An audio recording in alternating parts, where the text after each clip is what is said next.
Assalamualaikum warahmatullahi wabarakatuh. Perkenalkan, nama saya Akram. Di video ini saya akan membahas sedikit tentang masa lanjut usia. Oke, langsung saja. Setelah mempelajari bab ini, Anda akan memahami kondisi individu pada usia lanjut yang meliputi kondisi fisik, kognitif, pekerjaan dan masa pensiun, dan sosial emosional. Dan selanjutnya menjadikan dasar dalam pembelajaran sehingga memberikan hasil optimal, khususnya pembelajaran bagi lanjut usia. Di Indonesia, hal-hal yang terkait dengan lanjut usia diatur dalam suatu undang-undang, yaitu Undang-Undang Nomor 13 Tahun 1998 tentang kesejahteraan lanjut usia. Menurut Undang-Undang Nomor 13 Tahun 1998 tentang kesejahteraan lanjut usia, yang dimaksud dengan lanjut usia adalah seseorang yang berusia 60 tahun ke atas. Menurut Hafid Kurs, tugas-tugas perkembangan pada masa lanjut usia adalah sebagai berikut. Pertama, menyesuaikan diri dengan menurunnya kekuatan fisik dan kesehatan secara bertahap. Yang kedua, menyesuaikan diri dengan masa kemundurannya atau pensiun dan berkurangnya pendapatan keluarga. Yang ketiga, menyesuaikan diri atas kematian pasangan hidup. Yang keempat, menjadi anggota kelompok sebaya. Yang kelima, mengikuti pertemuan sosial dan kewajiban sebagai warga negara. Yang keenam, membantu pengaturan kehidupan fisik yang memuaskan. Yang ketujuh, menyesuaikan diri dengan peran sosial secara fleksibel. Kondisi fisik pada lanjut usia adalah suatu proses yang tidak terhindarkan. Semua makhluk hidup di dunia memiliki siklus kehidupan yang diawali dengan proses kelahiran, kemudian tumbuh menjadi dewasa dan berkembang biak, selanjutnya menjadi semakin tua, dan akhirnya meninggal. Proses menjadi tua disebabkan oleh faktor biologis yang terdiri dari 3 fase, yaitu fase progresif, fase stabil, dan fase regresif.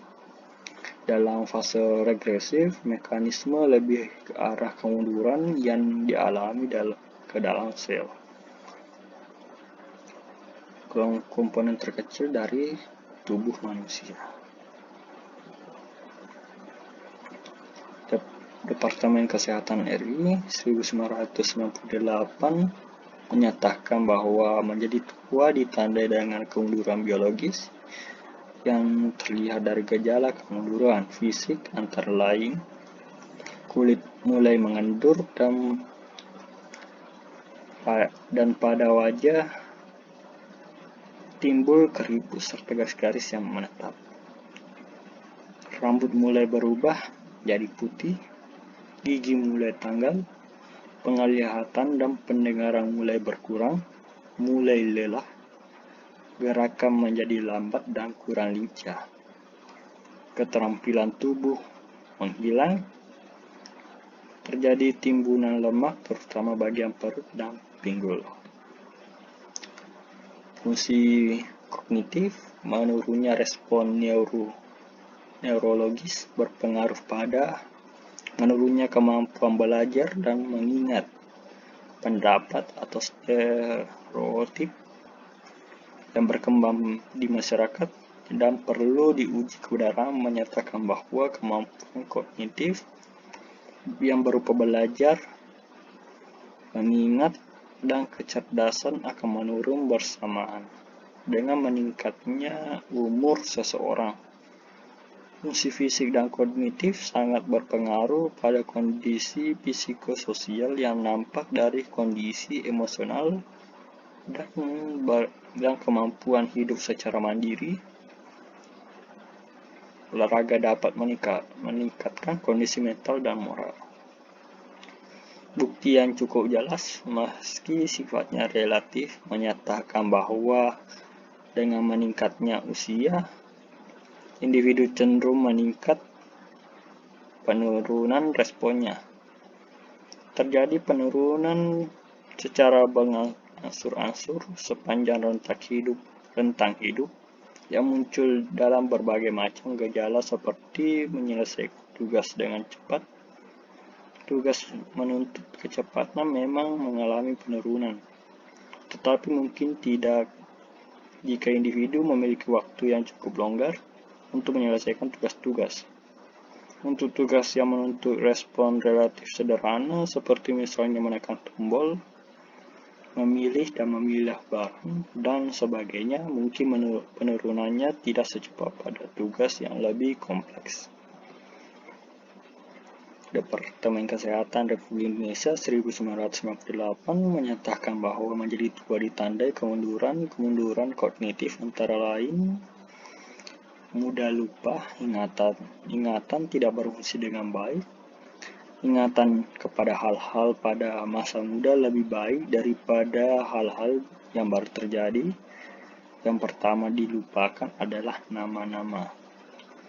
Orientasi umum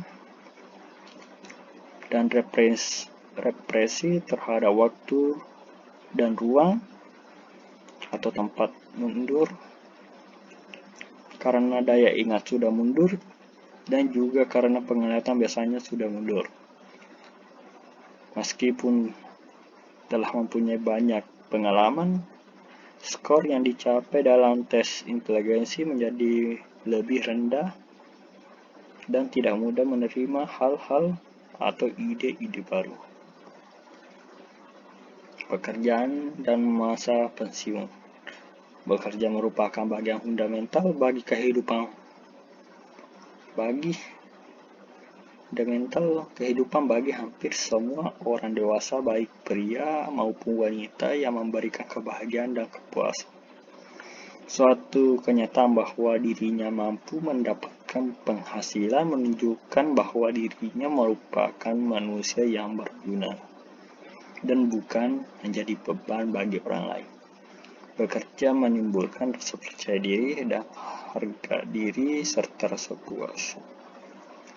Perkembangan sosio-emosional terdiri dari teori sosial lanjut usia,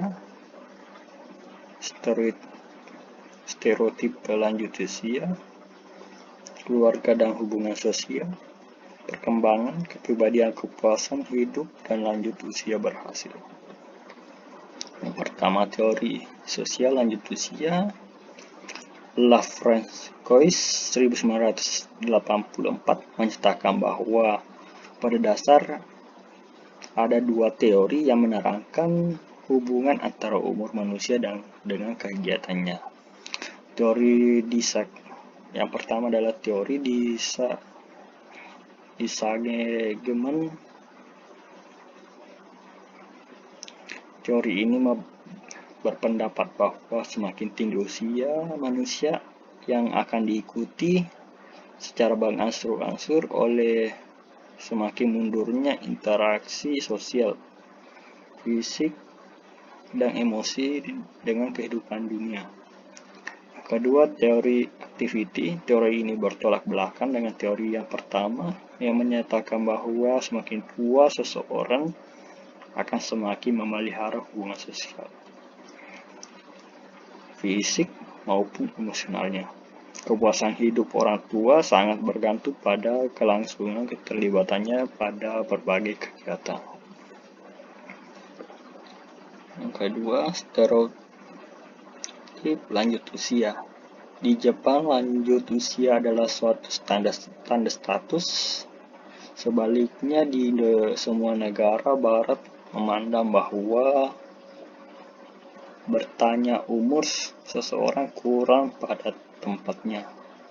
Namun para pelancong ketika menginap di hotel sering ditanyakan umurnya untuk menjamin bahwa mereka akan diterima dengan layak dan sopan santun yang berbeda. Di Amerika Serikat, lanjut usia pada umumnya dipandang sebagai hal yang tidak diinginkan. Stereotip tentang lanjut usia tersebar luas tercermin sebagai mikrokonsepsi bahwa lanjut usia yang biasanya